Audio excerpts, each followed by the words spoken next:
Hi, welcome back to Ahead of the Curve. I'm your host, Dr. Megan Teed.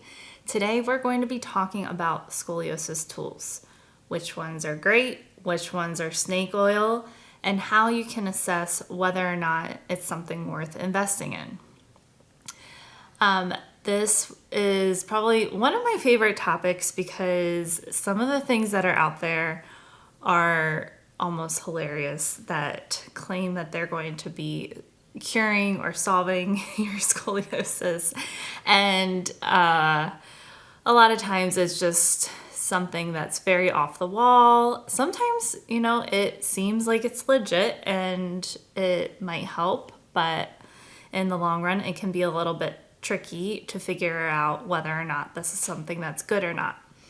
So first I'm going to talk about some tools that I believe are more so snake oil type of tools for scoliosis. And some of them are quite obvious, and then other ones are not, like I said. So there are posture correctors out there. So basically they come in the form of a few different things. So posture correctors can be like a shirt that has some tension on it. So if you're rolling your shoulders forward, it kind of cues you and you feel that resistance to draw your shoulders back. Posture correctors can also be something that is more firm, like a barrel, where you're laying over top of it and you're bending backwards in an effort to correct like a kyphosis or something of that sort. And for scoliosis, it doesn't necessarily work as well as it would for a kyphosis, but we'll kind of get to that. So the shirts, I think, are a great tool in that, like I said, it gives you a little reminder and you're using your overall strength to maintain your upright posture. There's also another tool and it gives you like a little buzz. I can't remember where it's placed. I think it might be placed at the upper back, and it can feel if you're leaning forward and it buzzes you to come back upright. And that can be helpful, but it's not going to quote unquote cure your scoliosis. It will help with maintaining more of an upright posture, which helps to alleviate some discomfort and pain. As far as the firmer posture corrector I was talking about, where you're bending backwards, or I've seen people use it with scoliosis where you're bending over the side of the posture corrector, and it is neglecting the surrounding curves. So it can be easy to focus in on one main curve and try and address that, but the curves that are surrounding that main curve, they get neglected. So for instance, if you're laying over the corrector on your main convexity, so your convexity is this way. If you're laying on the posture corrector, it's trying to push you up this way. But meanwhile, you have curves here and curves here that are getting neglected and getting pushed further into where they want to be anyway. Something that is a better alternative would be to use bean bags, kind of like you do in the Schroth method. Rice bags. I don't know why I say bean bags. They remind me of bean bags, like you're doing cornhole toss. I don't know if you played that. So you can use these stacked on top of each other and lay on your side, and you can more easily target and pinpoint your curve instead of having this big surface area that you're laying over top of that's kind of including your surrounding curves instead of isolating the curve you're trying to target. I get the point. I get what they're trying to achieve there. It's just they're missing the mark. So something else to be aware of and stay away from, kind of a rule of thumb, is the area that you're trying to mobilize or work on you want to meet it with a similar amount of resistance. So there are these nasty medieval hip flexor release tools that look like, actually I think some people will double up their sub-occipital release rest, or I don't even know what you call it. No, I can't think of the name of that. It's got to be a better name for that. Occipital release tool, but it has like two little points that poke out the top, and they are very, very firm. And people use that to release their hip flexor, and they lay over top of it, and they're thinking about those muscles and they're trying to target those muscles, but they're forgetting about what else is laying underneath the surface there. And you have organs that are laying there, and they are much softer. So you want to address those areas with something that is a similar softness. For instance, Franklin balls. This is a Scolio tool that is worth investing in. So as you can see, it has some give to it and some flexibility, and it has a similar softness to your organs or your viscera. So if you're trying to target your hip flexors and doing some release work there, it's a better option to use something like a Franklin ball versus a lacrosse ball or that medieval pokey thing I was talking about. And so I'll talk a little bit more about some of the other benefits of the Franklin balls when I get to the tools that you should invest in or would like to invest in that are smart. I'll talk about that a bit later. Also, a foam roller is a similar tool that I see used for people that have scoliosis in an effort to correct their curve. And again, it's a similar thing. You're laying over something that is firm, and usually it's around your rib cage, and your rib cage and your thorax, there are about 150 joints that make up the thorax. So you have a tremendous ability to make a change on the thorax for that reason. And also your rib cage is made of a softer material, a cartilage, instead of like very firm bone. So it's more malleable, and you can end up flattening the side of your rib cage by laying over a foam roller too much. I mean, you really would have to be laying over it for a long period of time, but nobody wants to flatten the side of the rib cage. It's a similar thing that happens to people that have been wearing a brace. You see that their rib cage actually changes shape and becomes more flattened in the areas where there is pressure applied versus the other areas. And it's doing the job that it should be doing. It's having an effect on the spine as well, but it's a more obvious change that's happening through the rib cage.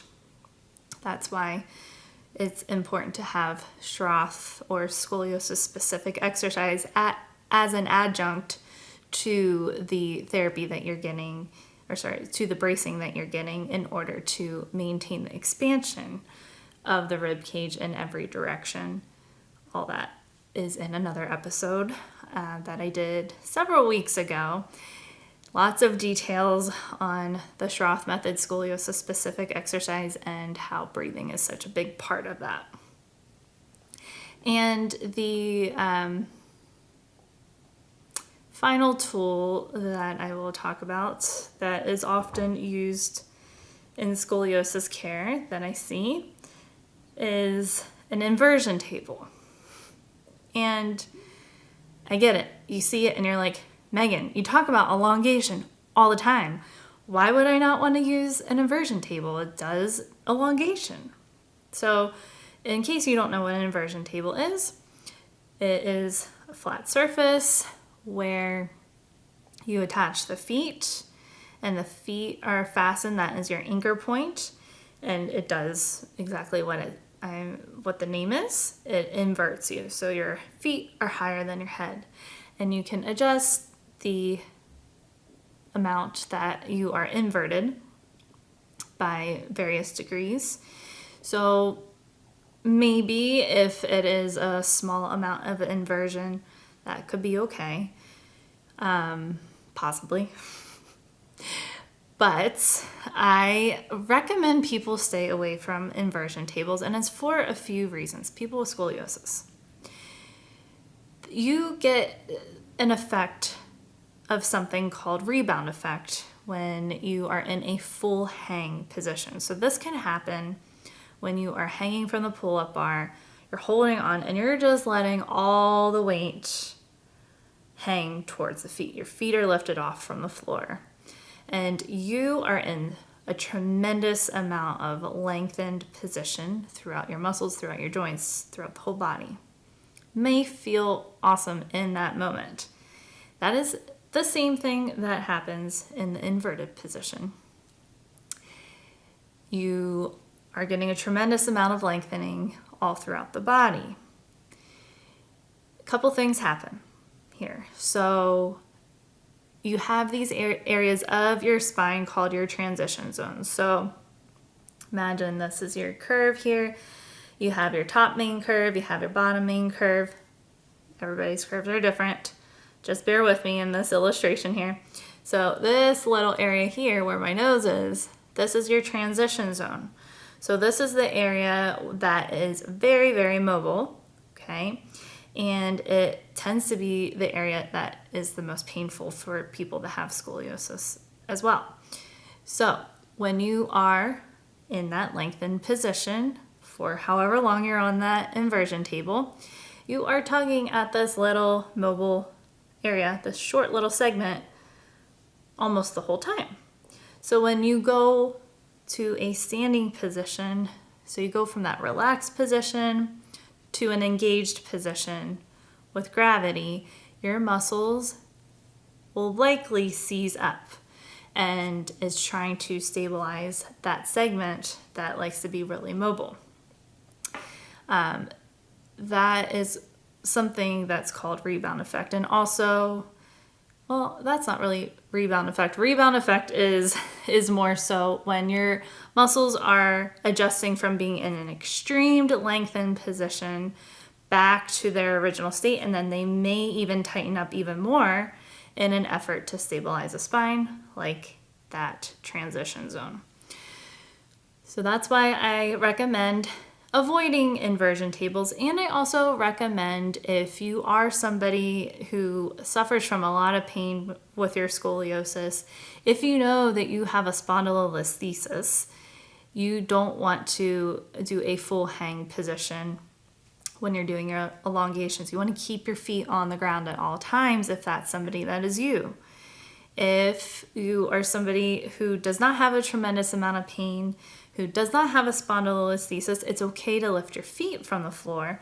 However, you want to make sure you're maintaining some amount of engagement in through your shoulder girdle in an effort to keep things happy, to keep things from hurting and causing you grief after you're done. Okay, so now that we've talked about the tools that I recommend staying away from, we'll talk a little bit about the tools that I recommend investing in that are totally worth it. And the first one is a pull-up bar, like I was just talking about. Pullup Bar is a fabulous tool to have in your household, especially if you're somebody that works from home like me. You can go and you can hop on that thing and you can elongate all throughout the day, in between your meetings, when you take your standing breaks from your desk. That is a great tool to have, and it is one of the main pillars of a scoliosis specific exercise program. So even if you aren't involved in a scoliosis specific exercise program, if you get a pull-up bar and you're able to do some elongations, there, you're doing your body a lot of good throughout the day. You're doing your scoliosis a lot of good throughout the day. The next tool that I already mentioned, so I'm like kind of circling back and mentioning a lot of tools that I said nay for one thing and yay for these. So these are the Franklin balls, and like I said, they are a good alternative to really firm lacrosse balls or myofascial release tools. And yes, if you are a sensation junkie, you are going to be like, what are you talking about? These don't do anything.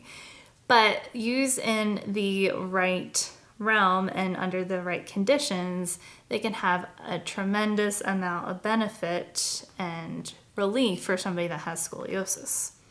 I like to use these to help open up the side body on somebody who has a kyphosis and rounds their shoulders forward, and they get very tight in through the lats. You can do some really nice mobility release work with these. And like I said, hip flexors, anything around the abdomen.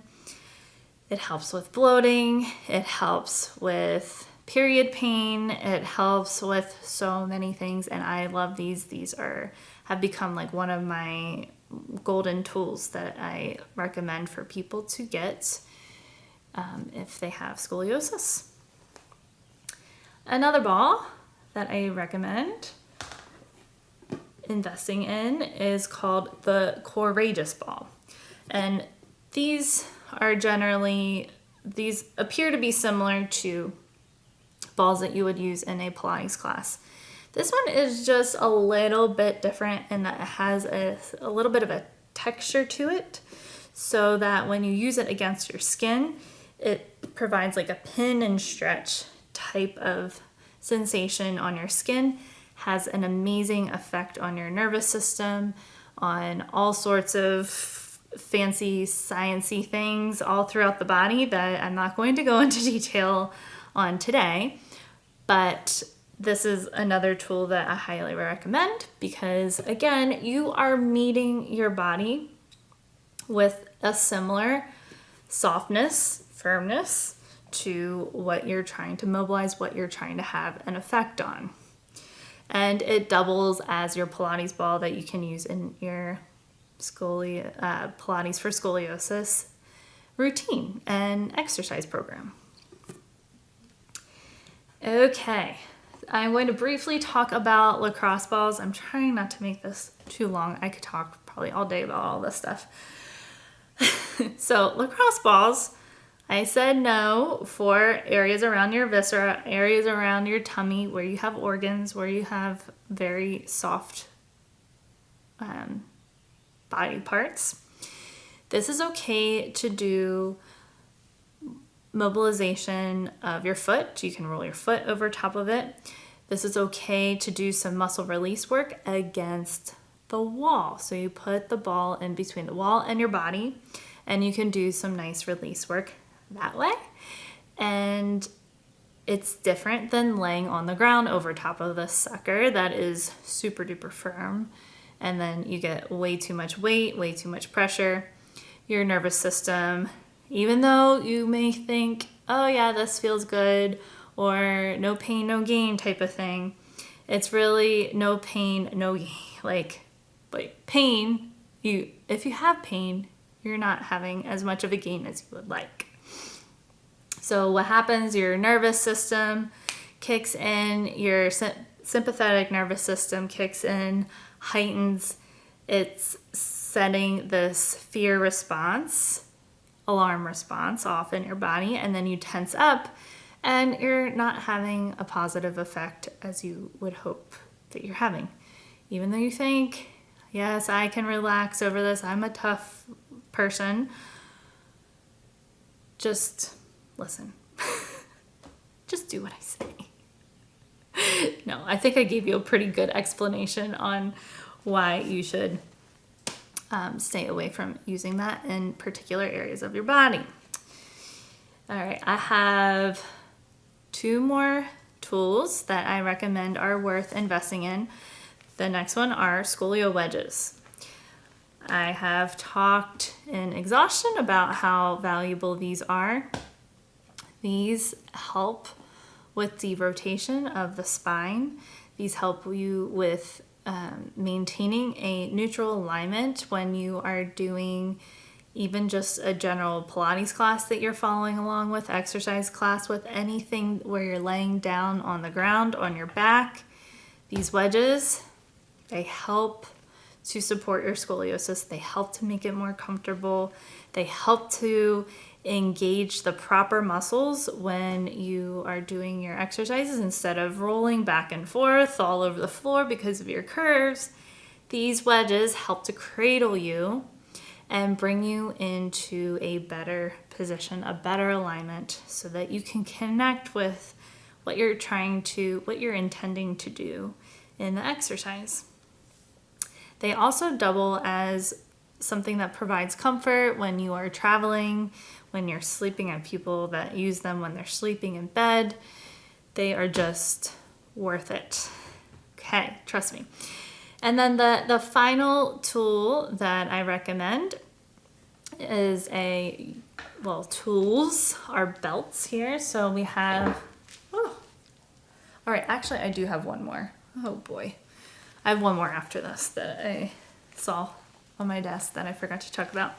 So we have a yoga strap, and then we have this handy dandy Velcro belt. And these are tools that you use in Schroth elongations.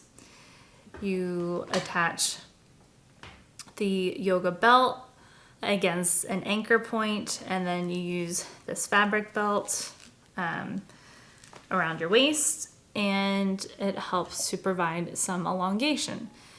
So if you don't know how to use those tools, seek somebody who is a scoliosis specialist, and they can help guide you on specific exercises to do with those, but they are game changers for relieving pain, for derotation, all of the things.